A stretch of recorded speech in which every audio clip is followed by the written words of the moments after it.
à nous. Donc, ce que je vous propose, au fait, c'est que si vous avez des questions, soit vous pouvez les taper, au fait, dans le chat, soit vous pouvez également, en fait, les garder pour la fin. On aura quelques minutes où on fera une session de questions-réponses. On va ouvrir les micros, en fait, à tout le monde, pour que vous puissiez également, on va dire, poser vos questions.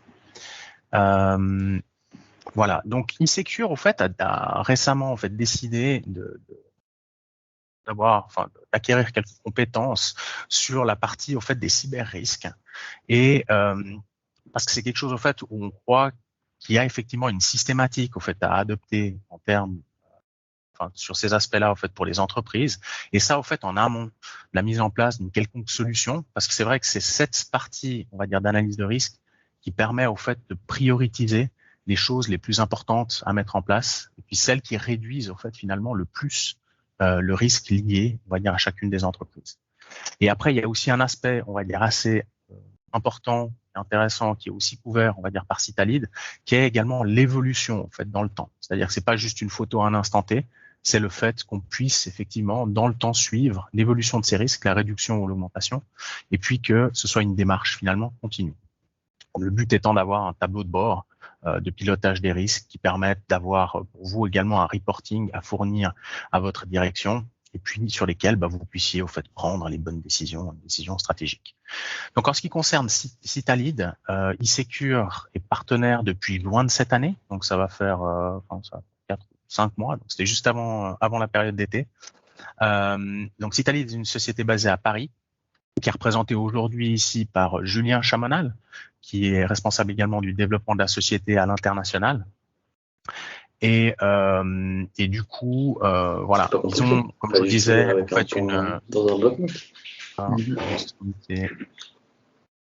Voilà, donc Citalid a une approche assez, on va dire assez particulière, on va dire, de cette partie risque, et c'est précisément en fait ce que Julien va vous présenter. Donc je ne veux pas en dire trop non plus, pas impliquer, pas avoir de problématiques par rapport à sa présentation.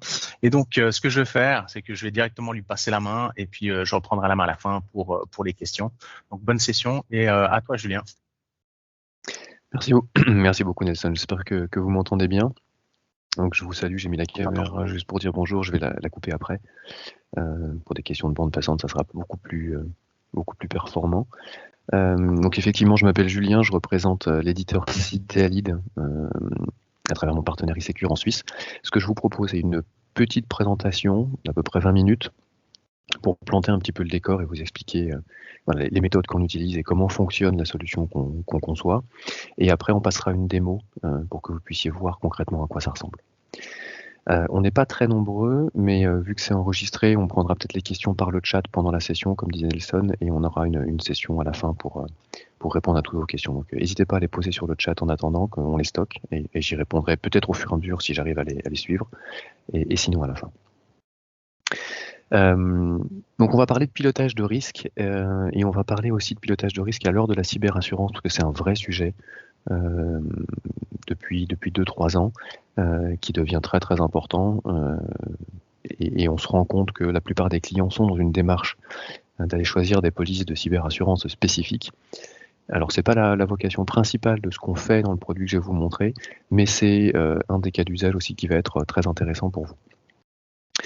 On parle du pouvoir caché de la Cyber Threat Intelligence parce que c'est vraiment notre vision des choses, c'est vraiment de partir d'une connaissance de la menace pour permettre de mieux piloter ces risques, et je vais vous expliquer tout ça.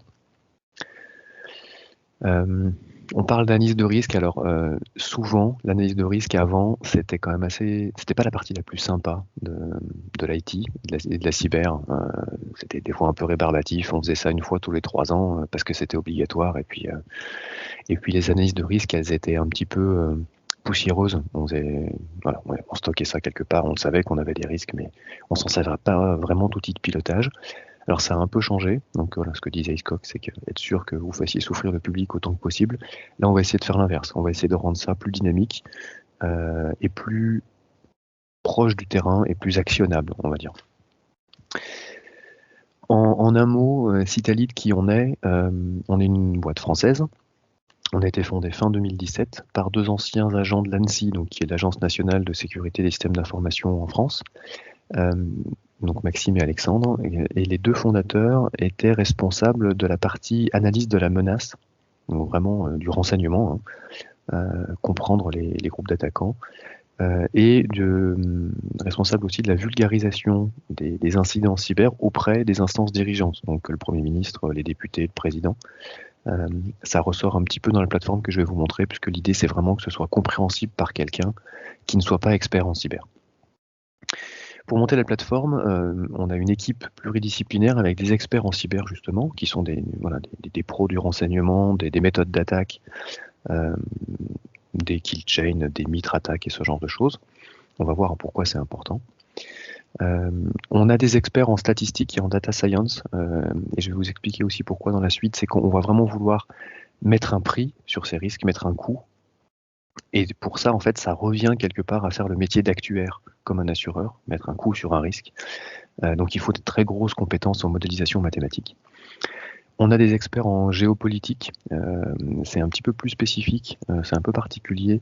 Et en fait, notre expertise en géopolitique, alors si ça vous intéresse, on publie des dossiers géopo tous les trimestres, je vais vous en parler juste après. La géopolitique, en fait, c'est un des moyens qu'on a trouvé pour faire un peu d'anticipation en termes de gestion de risque cyber. Parce qu'il y a beaucoup de méthodes d'attaque, beaucoup d'incidents cyber qui viennent à la base de conflits géopolitiques, d'États qui se font un peu la guerre. Et donc c'est hyper important en termes d'anticipation de comprendre les tenants et les aboutissants sur les différentes plaques en termes de géopolitique.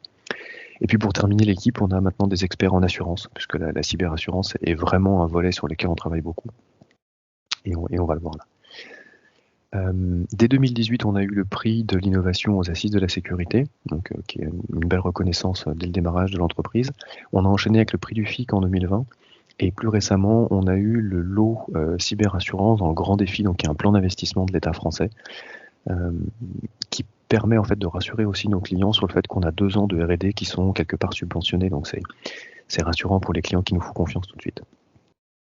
On a des clients à peu près tous secteurs d'activité confondus, des assureurs, des entreprises, des très grosses entreprises, des plus petites, dans tous les secteurs.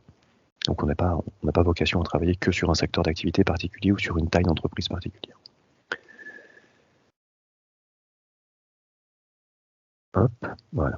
Ce que je vous disais rapidement juste avant, on produit un dossier d'analyse géopolitique tous les trimestres et on produit une newsletter aussi tous les 2 mois.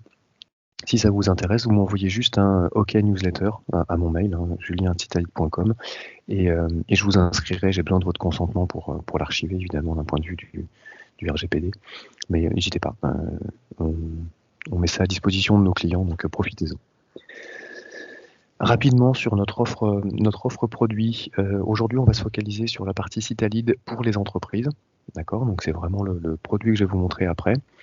On a aussi, et c'est important pour vous de le comprendre, un produit qu'on a développé pour les courtiers en assurance, pour leur permettre de massivement faire des pré-analyses de risque pour aller chercher de la cyberassurance pour leurs clients.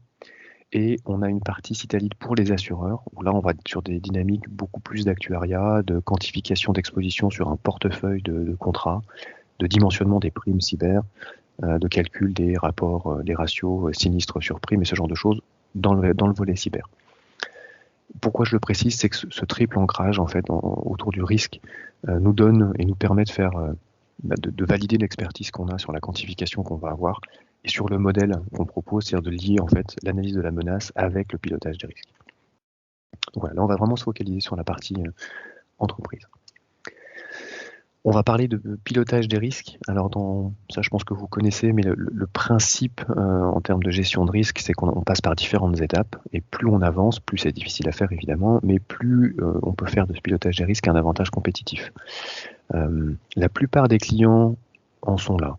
C'est-à-dire qu'aujourd'hui, on sait qu'on a des risques, on est capable de les comprendre globalement, et on est capable d'identifier des scénarios. Alors pour ceux qui connaissent la méthodologie EBIOS-CRM, c'est typiquement ce genre de choses, qui permet de faire du risk management. En identifiant des scénarios de risque, on va avoir des scénarios stratégiques, des scénarios tactiques, ça dépend de votre niveau de granularité, mais on est capable de comprendre à peu près ça. Là où ça devient plus compliqué, où nous on veut vous emmener, c'est sur la partie quantification. J'ai mes scénarios et je sais dire lequel me coûte le plus cher, combien, etc. etc. Et à la fin, on est capable d'arriver à la dernière étape qui est je peux piloter mes investissements, mes décisions en fonction de ces risques. Et c'est vraiment sur ces 2 dernières étapes qu'on va vous emmener, on va vous aider à automatiser la partie scénario, automatiser la partie quantification et automatiser et faire des propositions sur la partie pilotage. Alors comment on va faire tout ça? Je vais faire un petit parallèle en guise d'introduction à quelque chose dont on entend un peu parler en ce moment, qui est la série Foundation qui est ressortie, qui est sortie sur Apple TV et qui remet au goût du jour le roman d'Isaac Asimov. Je vais aller très vite là-dessus, mais juste pour vous donner une idée de ce qu'on veut dire quand on parle d'aide à la décision. Pour ceux qui ne connaissent pas, le principe c'est que c'est un cycle de romans du début du XXe siècle qui se passe dans très très longtemps, où l'humanité occupe des millions de planètes et on a un trillion d'êtres humains, donc des très grands volumes. Et on a un mathématicien qui invente un truc qui s'appelle la psychohistoire, qui permet de prédire ce qui va se passer sur les très grandes populations. Et il arrive à une prédiction où il va y avoir un effondrement, un âge sombre et un deuxième empire. Et après, tout l'enjeu des romans, c'est de définir entre le moment où il fait ces calculs-là et le moment où ça arrive, quelle décision on peut prendre et quel impact ça va avoir sur cette catastrophe quelque part. Est-ce que ça va la réduire, la rallonger? Qu'est-ce qu'il peut faire par rapport à ça? Alors, la science-fiction, c'est sympa, c'est très divertissant, mais en fait, ça a permis de faire naître aussi pas mal de sciences de la décision, et c'est des choses qu'on voit, même des gens c'est très actuel, hein, des entrepreneurs comme Elon Musk utilisent ce genre de théorie pour prendre leurs décisions, se projeter sur le long et le moyen terme, et jouer sur des notions de minimiser des probabilités, rallonger des durées d'investissement ou des stratégies qu'il va mettre en place en se basant sur ces fameuses sciences de la décision qui s'appuient sur des statistiques et des mathématiques derrière. Le truc qui était important dans la théorie d'Asimov et qui est important aujourd'hui quand on parle d'analyse statistique, c'est qu'il faut des très grandes populations, il faut un objet d'étude qui soit large et complexe. On ne peut pas prédire ce qui se passe pour un individu, par contre, sur des populations entières, on peut commencer à avoir des résultats intéressants. Et là, vous allez me dire, mais c'est quoi le rapport avec mon réseau, mon SI, mon accès Internet et ma base de données clients? C'est qu'en fait, quand on raisonne sur l'environnement de la cyber aujourd'hui, on a 2 objets excessivement complexes à aujourd'hui. C'est-à-dire que la partie IT est devenue gigantesque. Aujourd'hui, quasiment tout passe par de l'IT. Donc le nombre d'objets à prendre en compte entre les terminaux, les applications, les API, les containers, les infras en dur, on a un objet d'étude en termes de périmètre à protéger qui est gigantesque. Et on a aussi un autre objet d'étude qui est la menace, qui est devenu aussi gigantesque. C'est-à-dire que la complexité, où simplement on avait dans les années 90 un petit hacker de son côté, ça a vraiment explosé. Et on recense des centaines et des centaines de groupes d'attaquants qui opèrent en permanence. Donc on a un objet maintenant d'analyse sur les techniques d'attaque qui est large et complexe et qui permet d'appliquer ces méthodes de quantification, d'analyse statistique, de théorie de grand nombre. Donc voilà le lien entre tout ça, c'est que vraiment nous on va bosser sur des objets mathématiques qui vont permettre de faire des modélisations autour de tout ça. Alors je vous fais grâce des descriptions des modèles mathématiques. Si ça vous intéresse et si vous êtes vraiment passionné, on peut faire une session dédiée sur le sujet. Là, je vais vous montrer ce qu'il en ressort, les résultats.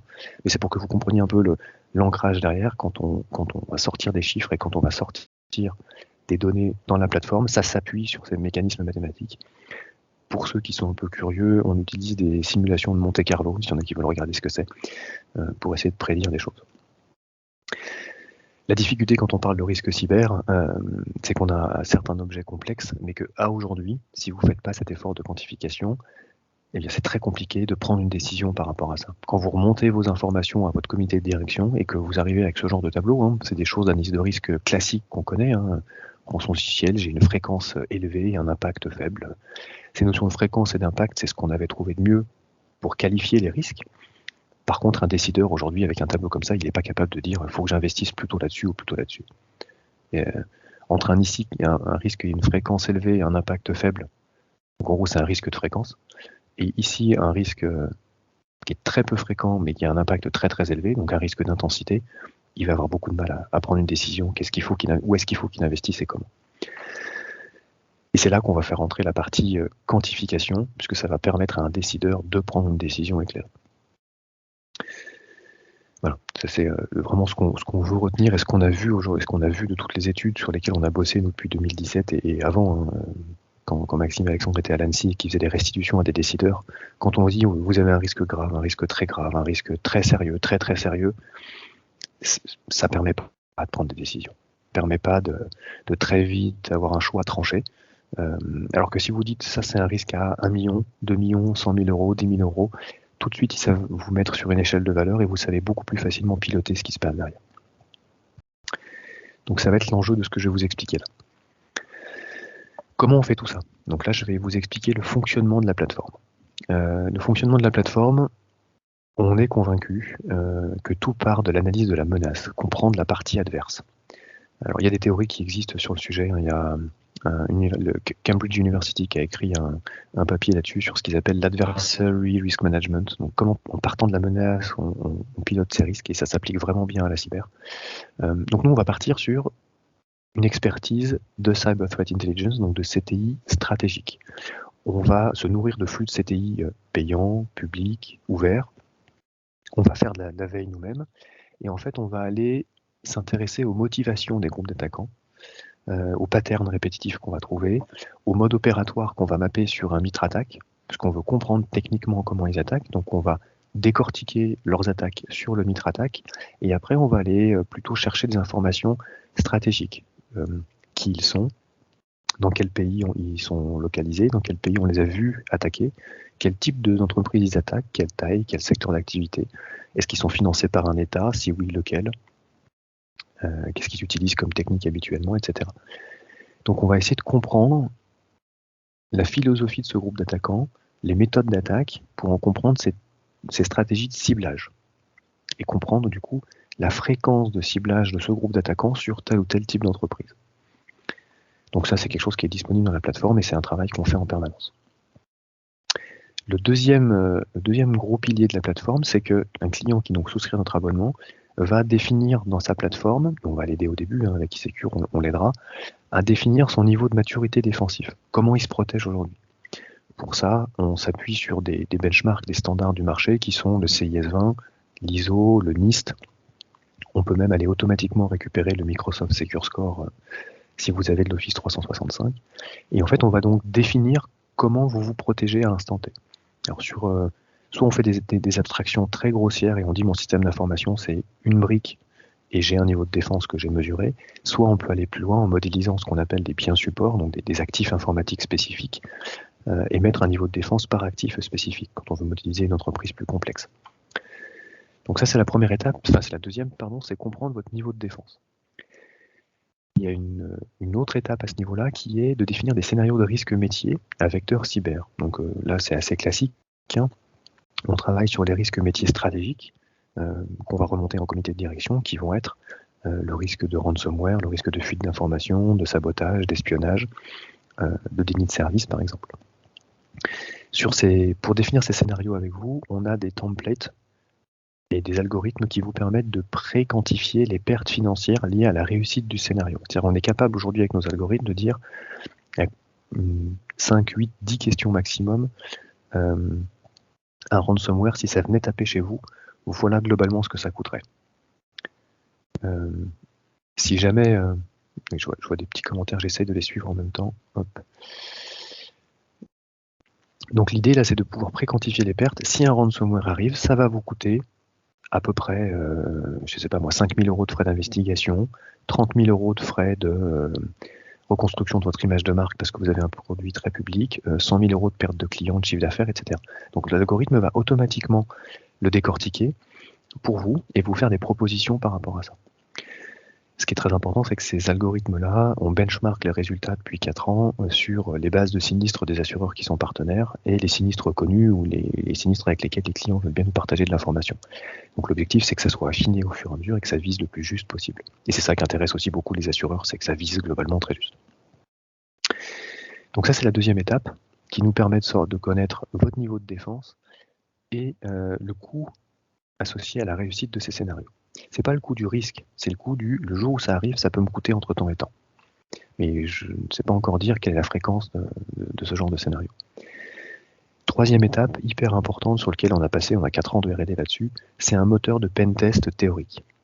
C'est-à-dire qu'on va confronter les techniques d'attaque des groupes d'attaquants qui potentiellement vous visent et on va les confronter de manière automatisée à votre niveau de défense.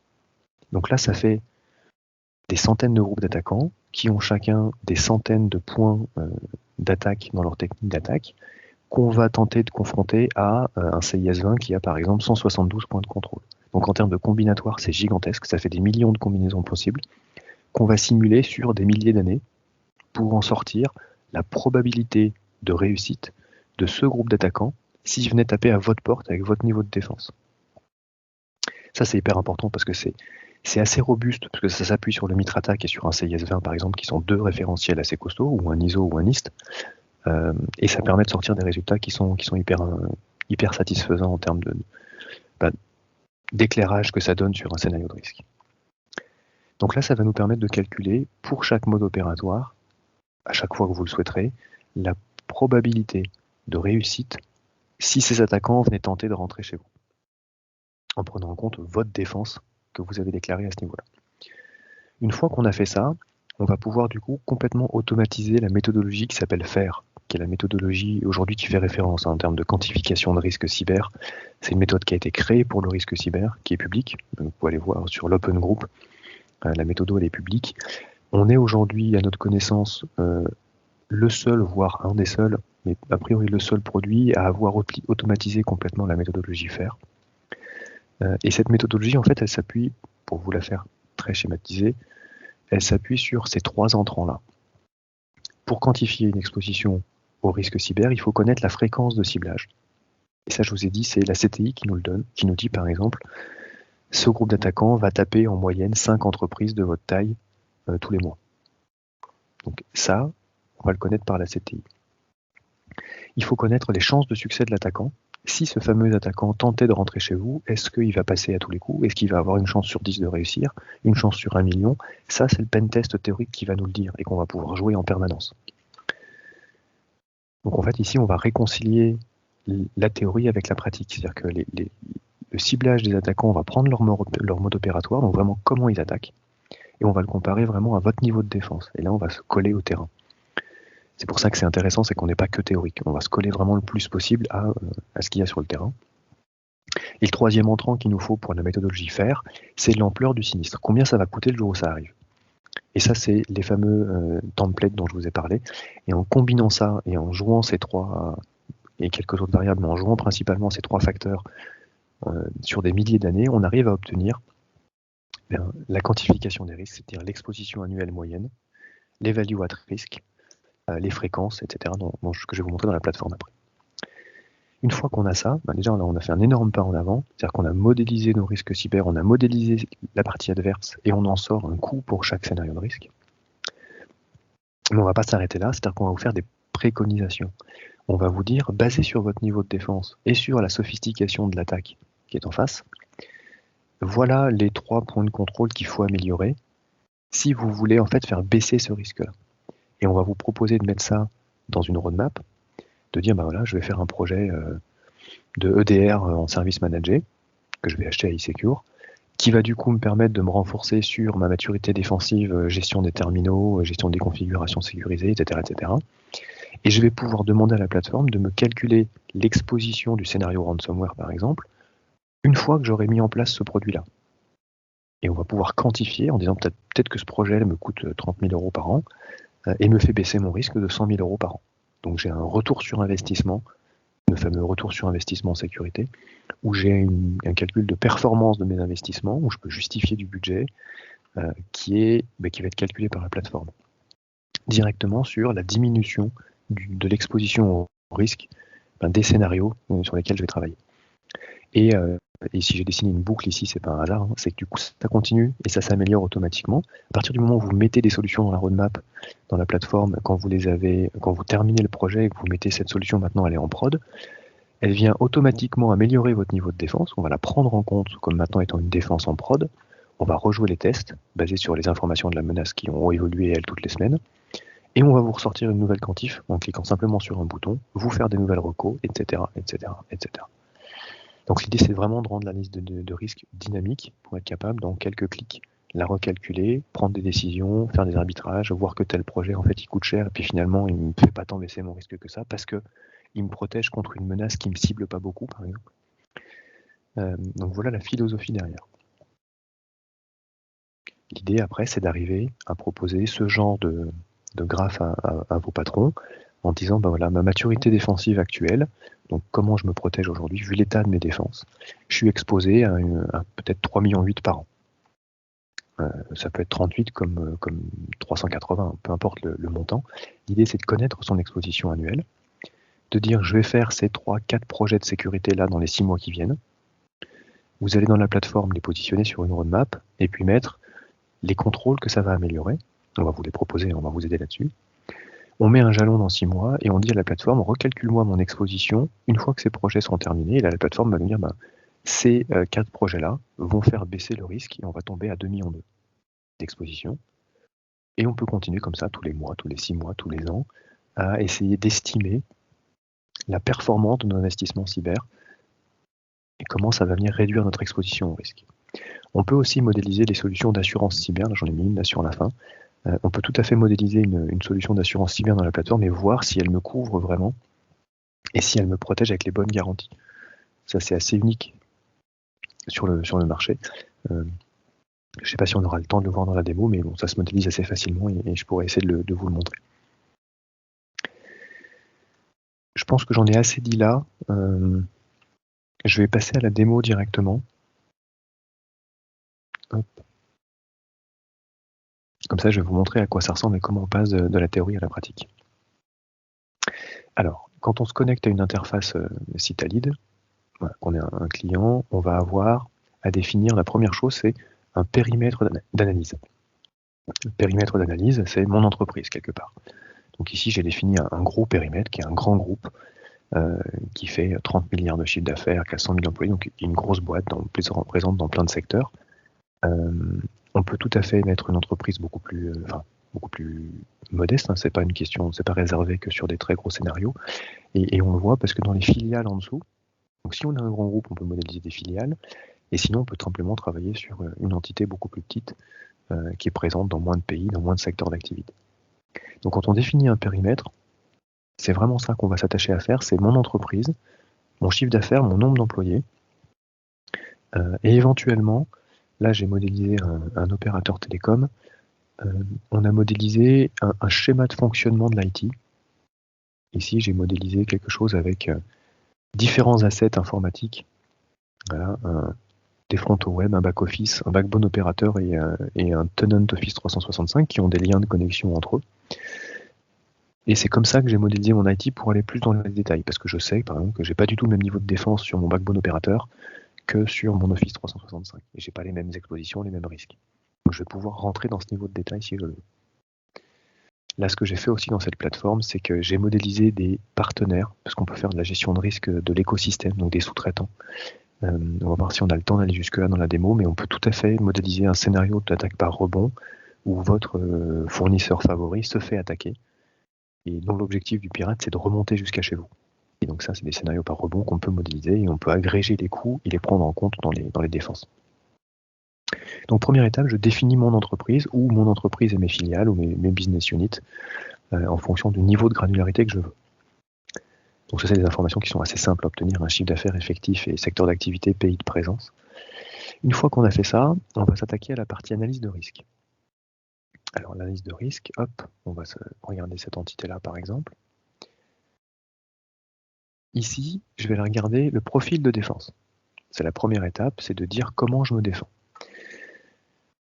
Comment je me défends, je vous ai expliqué qu'on le faisait sur base d'un CIS-20 ou d'un NIST ou ce genre de choses. Donc là, par exemple, je vois que la partie des ordinateurs de mes collaborateurs, je me suis benchmarké sur un CIS-20, et pour chacun des contrôles du CIS, et des sous-contrôles évidemment, vous avez les sous-contrôles qui sont là, je m'auto-évalue, ou je me fais évaluer par un tiers. Ça, c'est à faire au début du projet. Donc, si vous avez déjà fait ce genre de benchmark, on l'importe. Si vous ne l'avez jamais fait, on a un système d'atelier qu'on mène avec eSecure pour vous accompagner là-dessus. Si les tests sont non pertinents, on les désactive, on met des commentaires, etc. Donc, on essaie de comprendre comment cet asset informatique se défend. Si on est sur un asset informatique, hop, type Office 365, là vous voyez j'ai un Office 365, on va récupérer automatiquement le Secure Score, Donc là, je ne suis pas sur un framework CIS20, je suis sur un Secure Score. Je récupère automatiquement la maturité défensive du tenant, que je peux venir compléter d'autres solutions de sécurité si jamais il y a des choses que je fais avec un produit autre que Microsoft. Et puis si je suis sur une entreprise plus petite, où j'ai simplement voulu définir l'IT comme un seul périmètre, je n'ai pas ce schéma de bien support, je vois directement mon niveau défensif de mon entreprise quelque part. Ce qui marche très bien aussi pour faire des simulations. Une fois qu'on a fait ça, donc on a modélisé le niveau défensif, on va définir les scénarios de risque. Donc je vais dans la partie scénario de mon entité, de mon entreprise. J'ai un scénario de rançongiciel, j'ai un scénario supply chain aussi de fuite d'informations avec un rebond. Pour ça, on utilise souvent un des templates qu'on a fabriqué. Donc là, en fait, si je fais par exemple un scénario d'espionnage, je vais avoir une petite série de questions avec certaines questions où j'ai déjà répondu dans un autre scénario. Donc, du coup, on va avoir des choses qui sont déjà pré-complétées, mais là, c'est l'espionnage, c'est le plus long. Donc, du coup, ça va me permettre de, via quelques questions, pré-quantifier les pertes associées à la réussite du scénario. Et je vais vous montrer à quoi ça ressemble une fois que c'est sorti. Hop, un scénario espionnage. Une fois qu'on a fait tourner le template, ça me donne ce genre de choses. Ça m'a automatiquement sélectionné le type d'attaque, le type d'acteur qu'on a en face. On va automatiquement définir la fréquence de ciblage. Donc ça, c'est ce que je vous expliquais, c'est la CTI qui va nous sortir ça. Donc on a un minimum de ciblage, un maximum. Et là, on a vu que par exemple, on s'est mis plus près du max parce qu'on a estimé qu'on est un peu au-dessus du niveau de la moyenne du secteur. Donc ça, c'est la fréquence de ciblage qui est calculée par la plateforme, sur laquelle vous pouvez agir. Ça, c'est un principe de base qu'on a sur la plateforme, c'est que tout ce qu'on vous propose, vous pouvez le modifier. Et ensuite, on vous a automatiquement découpé les pertes liées à un scénario d'espionnage, un peu comme un assureur. Amende, sanction, gestion de crise, perte d'exploitation, notification au tiers, etc. Et pour chacun de ces coûts, on va vous donner un minimum, un maximum, un plus probable, un niveau de confiance. Et même quand l'algorithme a jugé que c'était nécessaire, on va vous sortir la fréquence de la perte. C'est pas à chaque fois que vous allez avoir un scénario d'espionnage que vous allez devoir notifier au tiers. C'est plutôt entre 20 et 40% des cas. Donc ça, on peut aussi le prendre en compte dans les combinaisons. Et c'est ces informations-là qu'on va simuler sur des milliers d'années pour en sortir les expositions annuelles moyennes et les coûts des scénarios. Donc automatiquement, on a défini que, par exemple, les frais de gestion de crise, c'était entre 7 000 et 23 000 euros, vu la taille de mon entreprise, vu la complexité, vu les réponses aux questions que j'ai posées, vu le fait que j'ai dû dire que j'avais pas d'équipe de réponse à incident en interne, donc ça doit être un truc externalisé, donc voilà ce que ça peut me coûter. Donc tout ça, vous pouvez le modifier, vous pouvez le prendre tel quel, c'est ce que font les assureurs, mais vous pouvez le modifier si vous voulez être plus fin, si vous avez des informations spécifiques par rapport à ça, on va pouvoir le modéliser. Je vois qu'il y a une question sur comment on choisit les risques. Alors, la liste des risques qu'on définit là-dedans, c'est généralement les 3, 5, 8 scénarios de risque cyber qu'on discute en COMEX, les risques stratégiques. C'est vraiment sur ce principe-là qu'on travaille. On n'intègre pas des risques autres que cyber. Donc aujourd'hui, on est vraiment focalisé sur la gestion des risques cyber, puisqu'on a ce lien avec la partie CTI. Et c'est comme ça, donc généralement, c'est le RSSI ou le Risk Manager qui nous dit voilà les risques cyber qu'on remonte à notre board, pour lesquels on demande une assurance, pour lesquels on sait qu'on a un vrai scénario derrière. Alors après, évidemment, quand on fait le projet avec vous, on a toute une phase d'accompagnement au début où on va vous challenger un peu et vous dire tiens, on a un de vos confrères qui fait dans tel pays, qui a le même genre de métier, mais qui lui a un scénario comme ça, est-ce que vous le voyez, vous le voyez pas? Ça fait partie de l'expertise d'e-secure et de la nôtre, on doit discuter de cette partie-là. Mais généralement, aujourd'hui, les clients, ce que je vous mettais dans les slides au début, vous savez globalement quels sont vos scénarios de risque. Donc là, on a déjà fait une grosse partie du boulot, c'est-à-dire qu'on a défini notre niveau de défense et nos scénarios, et maintenant on va aller en fait consommer les résultats de la plateforme. Une fois que j'ai défini tout ça, alors si je peux vous montrer rapidement le risque avec scénario de rebond. Donc là, j'ai défini un risque de fuite d'informations qui passe par la supply chain, et en fait ce que j'ai fait, mais je ne l'ai pas ici. c'est qu'ici, on peut rajouter... Ah oui, c'est pas dans celui-là. On peut rajouter des parties prenantes qui sont dans l'écosystème et qui vont venir me... Hop, je crois que je l'ai ici.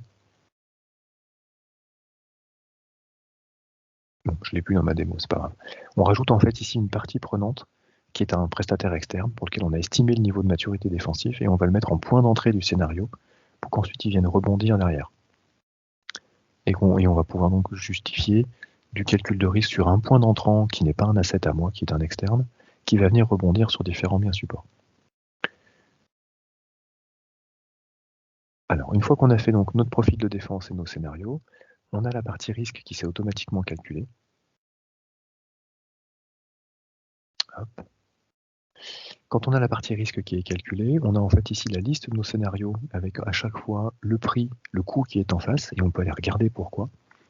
Donc là, par exemple, je peux regarder le rançon logiciel, c'est celui qui me fait le plus peur, là, qui a 2,4 millions d'exposition annuelle moyenne. Si je le sélectionne, je vais avoir le rationnel derrière. Qu'est-ce qui se cache derrière? Pourquoi on a dit que c'était un risque à 2,4 millions? Parce qu'on a une fréquence de la menace à 0,72 fois par an, ce qui n'est pas énorme. Par contre, on a une vulnérabilité qui est quand même de 1 fois sur 4, ils vont réussir. Donc on n'est quand même pas super, on n'est pas super costaud en termes de défense par rapport à ce mode opératoire-là. Et on a des pertes qui peuvent s'élever, qui s'élèvent en moyenne à 14 millions et qui peuvent monter. La tail value at risk, c'est la pire des années simulées sur les 1000 ou 5000 ans qu'on aura fait, qui est 22 millions. Si vous vous souvenez, donc, quand j'ai calculé les pertes du scénario, j'ai un min et un max, et l'algo nous a sorti que la pire des années, ça serait 22 millions 5. La moyenne, c'est 14. Et donc, du coup, en combinant le 0,72 fois par an de ciblage, le 24% de chance de réussite et le 14 millions de pertes moyennes, on est à 2,4 millions en termes d'exposition annuelle moyenne. Et c'est ça qu'on va présenter quand on va vouloir discuter avec un assureur, c'est ça qu'on va lui présenter, ou à son patron, hein, mais pour l'assureur, ça lui parle. L'exposition annuelle moyenne, les tail value at risk et les value at risk, ça lui parle vraiment. Et du coup, c'est ça qui est le rationnel qui est derrière, qui va vous permettre de dire voilà pourquoi on a sorti ces chiffres-là. On vous sort les groupes d'attaquants qui potentiellement sont cachés derrière. Donc pourquoi on dit que c'est tel ciblage, telle fréquence? Parce que c'est ces groupes d'attaquants qui vous ciblent. On peut aller voir le détail. Hein. On a la petite fiche du groupe d'attaquants en question et de pourquoi, comment ils opèrent habituellement, qu'est-ce qu'ils peuvent faire. Hop. On dit voilà. Donc là, on a le groupe d'attaquants en question. Alors, eux, ils ciblent assez large. On les a vus taper quasiment partout. En termes de secteur, là, il est peut-être très très générique. Ouais. Celui-là, il tape. En gros, ils n'ont pas assez tapé. Ils n'ont pas de ciblage vraiment spécifique. Et en termes de chaîne d'attaque, elle est assez simple. Ils n'ont pas 50 000 étapes dans la kill chain. Mais c'est potentiellement quelque chose qui peut vous viser vu votre taille et vu votre secteur. Donc là, on a les groupes d'attaquants qui potentiellement vous visent et on va avoir les contrôles qu'il faut améliorer pour complexifier cette tâche et pour du coup diminuer cette vulnérabilité, cette fréquence de succès, cette probabilité de succès. Donc là, c'est ces contrôles-là qu'il faudra améliorer parce que vous êtes un petit peu faible là-dessus et en améliorant ces contrôles-là, on va vraiment avoir une diminution du risque. On a une vue aussi de la répartition financière des pertes en termes de réussite du scénario. Et puis après, on a des notions de chemin d'attaque qu'on peut modéliser avec, par exemple, les taux de compromission voilà, qui sont en cascade. On voit en gros que là où c'est vraiment le plus à risque, c'est l'enchaînement entre les ordinateurs. Ça rentrerait par les ordinateurs et ça viendrait cibler les serveurs internes. C'est ce qu'on a modélisé dans ce scénario. Une fois qu'on a fait ça, on peut faire ça évidemment pour chaque scénario. Hein. Pourquoi ma fuite de données personnelles elle est si peu chère? Parce que globalement, je suis assez solide. Même si potentiellement ça peut me coûter 15 millions, je suis très résistant à ce genre d'attaque. Je suis ciblé, c'est pas énorme, et en plus je suis très fort. La manière dont ils opèrent, je suis prêt. Donc c'est peut-être pas sur celui-là que je vais mettre l'effort en termes de sécurité le plus. On a ensuite la synthèse des scénarios. Donc là, on voit la synthèse qui dit que on est exposé en global, donc là on fait de l'agrégation de risque à 3,3 millions. On a bien travaillé parce que mon risque brut, c'est-à-dire que si j'avais pas de sécurité, il serait plutôt de 20 millions. On a diminué le risque de 17 millions. Donc on a grosso modo jusque-là, on a plutôt bien investi en termes de cyber parce qu'on a bien réduit le risque. Maintenant, comment je réduis ce qui reste? Et c'est ça qu'on va aller voir ici. Là, on va avoir les solutions de sécurité qui sont recommandées à mettre en place. On a les groupes d'attaquants qui nous visent, les contrôles, évidemment, comme je vous l'ai mis pour chaque scénario. Et ici, on va voir ma carte des risques, qui, elle, va être en amplitude financière, et pas simplement ses fréquences et intensités. C'est vraiment, voilà mon exposition, et ça, là, je l'ai sur mes fournisseurs. Voilà l'exposition de chacun de mes fournisseurs, et voilà potentiellement celui-là. Il peut m'exposer à un risque très élevé et une amplitude qui est très importante. Là, j'ai la même avec mes scénarios à moi, où là, j'ai potentiellement 15 millions, 14 millions et une value at risk à 16, avec une fréquence qui est pas exceptionnelle, mais qui est quand même pas nulle. Donc toute cette carte-là, elle va vraiment être sur une échelle financière et elle va permettre d'y voir plus clair. Une fois qu'on a fait ça et qu'on a vu les recos, l'idée, en fait, c'est d'aller se positionner ces recos sur une roadmap. Donc là, j'ai défini une roadmap de projet où je vais faire...